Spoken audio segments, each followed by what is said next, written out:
Jatend bura mar Wiper Kalonzo Musyoka koro kwayo jatend piny William Ruto mondo kwer obila owe nego rowere mosebedo kawuok oko ka ging'anyo.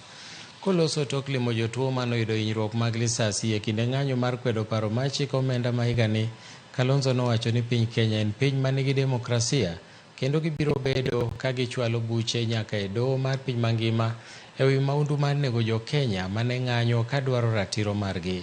Kalonzo bende wacho ni gimotimore en ranyisi ni wang' jo Kenya sani oyepo kendo koro jotelo nyaka bed motang' ni mar jo Kenya koro dwaro telo makare maonge mibadhi. In a democracy, it cannot continue. And by the way, I want to ask William, is this a democracy or a military dictatorship?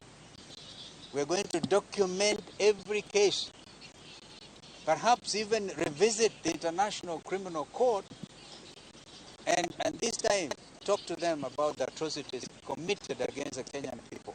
And I think that for me, what has happened in Kenya is a real reawakening.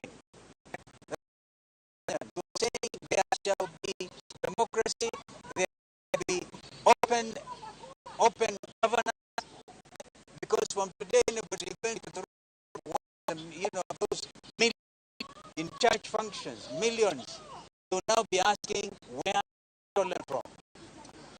So this is now a new country. That's to GDS. Ji ariyo nyogi e kinde ng'anyo